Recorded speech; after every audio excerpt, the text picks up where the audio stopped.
The states outlined the offer this morning, proposing a 3-year pay deal of 0% this year and in 2013, with a 2.5% rise in 2014.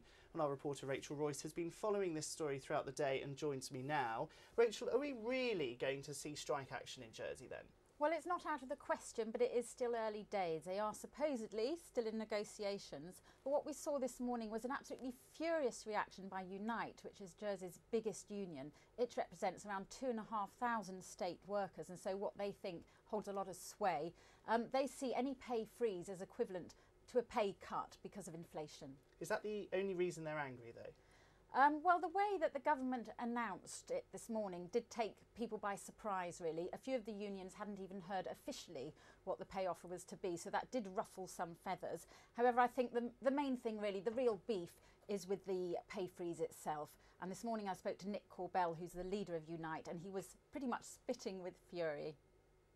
It's a joke, it's an insult, it's a slap in the face for all public sector workers.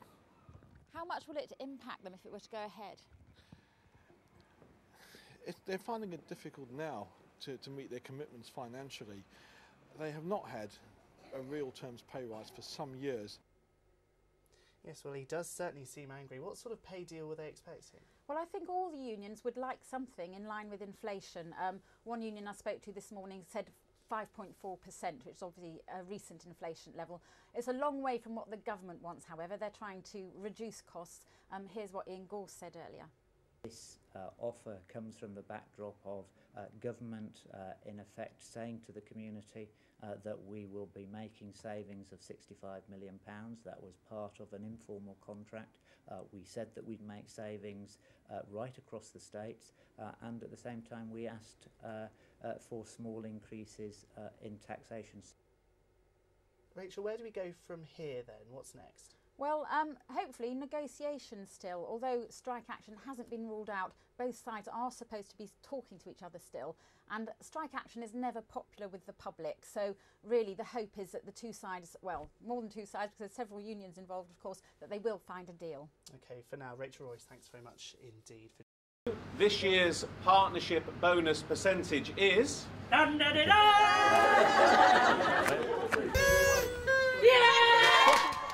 With a 14% bonus, it was party time in Jersey.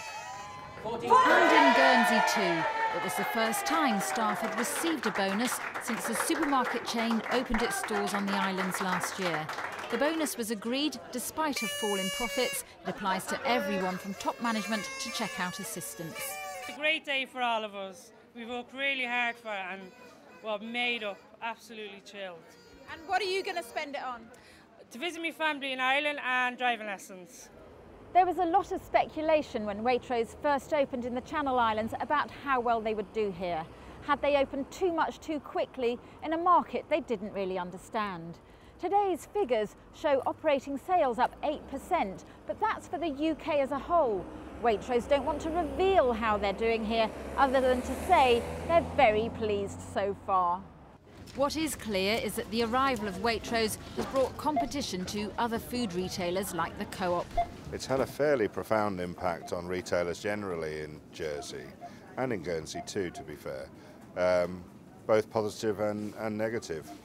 2011 was a very, very challenging year for us. We were exceptionally busy in the first part of the year, and then we noticed customers, as we expected them to, wander off and have a look at what Waitrose were up to, and then many of those customers came back.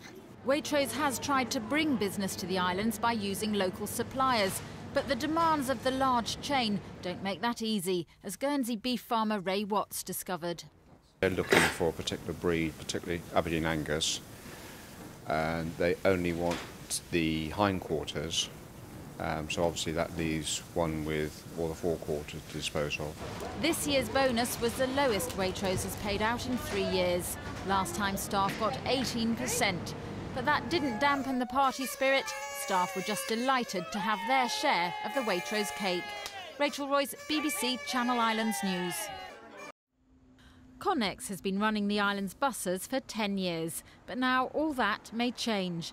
After a stiff competition for the contract, a new bus operator is the state's preferred bidder. UK bus company CT Plus offered the best deal on price and range of services. They tend to use very brand new buses, they tend to use different size buses, they're very into the community, and they will service the rural areas of their community. Passengers have mixed views on catching a different bus. What they've got now is really good, and I think that it's kind of a bit of if it ain't broke, don't fix it. I think probably if there's going to be more buses for certain routes, it will be a good thing. A total of 7 bus operators made it through to the shortlist for the tendering process. One of those was the existing operator Connex, which said it was disappointed not to be given the opportunity to build on the successes of its last 10 years.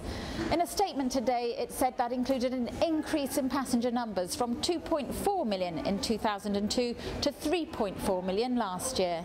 The fine detail of the proposal still has to be worked out, but one of the stipulations is that there should be more bus drivers, not less. Rachel Royce, BBC Channel Islands News, Jersey.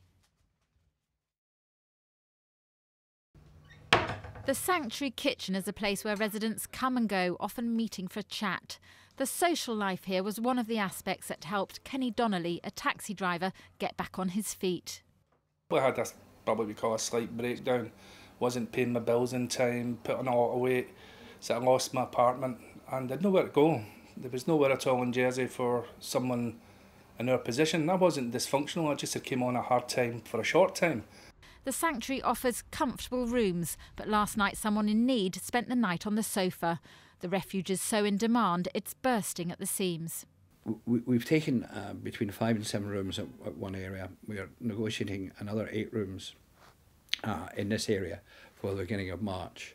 The problem I have, we have a continued influx from different agencies now, from Freedom of Life Ministries, from social services, from the prison, from the church, from every aspect of the community. And we're currently having to try and deal with 3 a day, and we just don't have the accommodation. When it first opened, it's fair to say the Sanctuary faced quite a lot of local opposition. People were concerned that there might be undesirables staying here, people with drug or alcohol problems. But in the months since it has opened its doors, the community has truly rallied round. Yes, it truly has turned around. When you telephoned to say you were coming, I did ask a few people, and they shrugged their shoulders and said, yeah, it's okay. So really, what I have to say is it's a good news story. It's positive. What do people feel now? They feel that Colin has identified a need, that these men do need help, that there is a section of our society which previously was missed out, and that they're doing a fantastic job here. One seat in the refugees' lounge is reserved for Kevin, a mannequin of a real-life Kevin who committed suicide just before the refuge opened its doors. The stress of facing homelessness was a burden too far. Rachel Royce, BBC Channel Islands News, Jersey.